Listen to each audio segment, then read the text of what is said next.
الذي أعدانا العيدين الكبيرين، والصلاة والسلام على محمد صاحب الكونين وعلى آله وأصحابه الكرام وعلى أوليائه العظام. أما بعد، قال الله تعالى في القرآن المجيد والفرقان الحميد: بسم الله الرحمن الرحيم، إنا أعطيناك الكوثر فصل لربك وانحر. صدق اللہ العظیم. محترم سامعین، ذی الحجہ کی 10ویں تاریخ اس مقدس دن کی یادگار ہے جس دن ایک بڑے باپ کے بڑے بیٹے کے حکم پر خود اس کا شفیق باپ چھری چلا رہا تھا.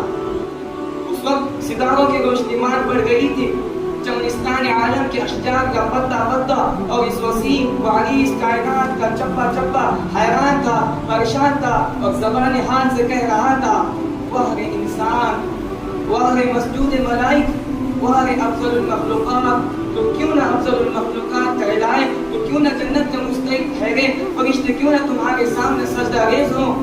شیطان رجیم کی آنکھیں نم تھی اور خون کے آنسو رو رہی تھی. نہ تو باپ کو صراط مستقیم سے ہٹا سکا، نہ بیٹے کو. دونوں اللہ کے محبوب بندے اپنے پیدا کرنے والے کے اشارے کے آگے سر نکو تھے. آپ جانتے ہیں تو باپ بیٹے کون تھے؟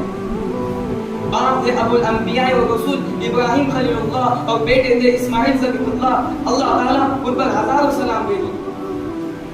ان باپ بیٹوں نے ایک ایسی مثال قائم کی ہے کہ خدا نے اسے رہتی دنیا کا یادگار بنا دیا اور اس دن کو انسانیت کے علم برداروں کے لیے عید کا دن بنا دیا اور حکم دے دیا کہ جس انسان میں اتنی طاقت ہو کہ وہ تندرست و توانا جانور کی قربانی بارگاہ الہی میں پیش کر سکے تو ضرور پیش کرے، ورنہ گنہگار ہوگا. ایک حدیث میں آتا ہے کہ محمد صلی اللہ علیہ وسلم نے ارشاد فرمایا: قربانی کے دن کوئی انسانی عمل قربانی سے زیادہ پیارا نہیں ہے، اور قربانی کا جانور قیامت کے دن اپنے سینگوں، اپنے بالوں اور کھروں سمیت آئے گا اور قربانی کا خون زمین پر گرنے سے پہلے اللہ کے نزدیک قبولیت کے درجے کو پہنچ جاتا ہے. اور بس چاہیے کہ قربانی خوش دلی سے کرو. قربانی دراصل ایک عظیم جذبے کا نام ہے جس کے بعد ہر انسان اپنا سب کچھ قربان کرنے کے لیے تیار ہو جاتا ہے. قربانی کے جانور کا خون، گوشت، یہ سب چیزیں خدا کو نہیں پہنچتی، اور نہ خدا کو اس سے کوئی حاجت ہے. وہ تو بس اپنے بندوں کو آزمانا چاہتا ہے کہ دیکھیں یہ بندے اپنے پالتو قیمتی جانور ہمارے راہ میں قربان کر کے اس بات کا ثبوت پیش کرتے ہیں نہیں کہ اگر کبھی انہیں اپنی جان، اپنی اولاد کی بھی قربانی دینی پڑے تو گریز نہ کریں.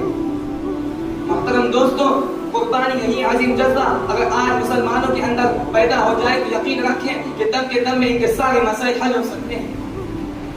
اللہ تعالیٰ ہمیں اور آپ کو اس عظیم جذبے کا مالک بنائے. عید قربان کا دن ہر سال اس جذبے کو مہمیز لگانے کے لیے آتا ہے کہ ہم وہ سبق بھول نہ جائیں جو حضرت خلیل اللہ نے دیا تھا، اور ہر سال اس کی یاد تازہ کرتے رہیں. اب میں ایک شعر کے ساتھ اپنی تقریر ختم کرتا ہوں. کیا حقیقت مال کی ہے خوب بہایا کیجیے، کیا حقیقت مال کی ہے خوب بہایا کیجیے، نیک کاموں کے لیے دولت لٹایا کیجیے. وآخر دعوانا الحمدللہ رب العالمین.